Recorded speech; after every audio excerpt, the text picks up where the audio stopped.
এটা ডাকাত রানীর রাজত্ব নয়, সেটা ভুলে গিয়েছিলেন তৃণমূলের ওই হারামি বিধায়ক নির্মল ঘোষ।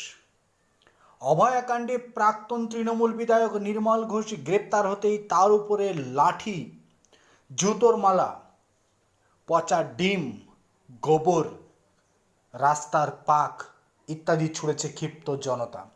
জনরোষের শিকার হয়েই কার্যত ভয়ে ভয়ে পুলিশ ভ্যানের দিকে জোর করে দৌড়ে গিয়ে লুকিয়ে পড়েন এই ডাকাত নির্মল ঘোষ, ডাকাত রানীর সাগরেদ নির্মল ঘোষ।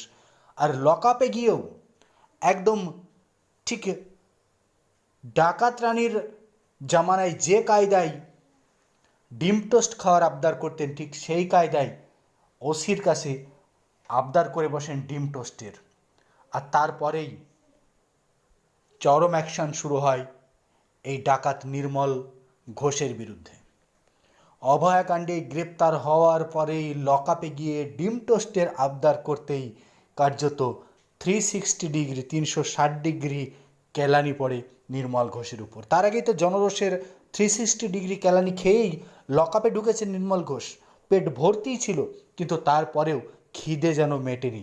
লকআপে গিয়েও ফের বায়না করেন একদম গরম গরম ডিম টোস্টের। আর তার পরপরই দেওয়া শুরু হয় গরম গরম। নির্মল ঘোষের অবস্থা কার্যত জনগণের হাতেই একদম শেষের অবস্থা ছিল। এবার লকআপে গিয়েও কার্যত উত্তম মধ্যম খাচ্ছেন তৃণমূলের ডাকাত নির্মল ঘোষ।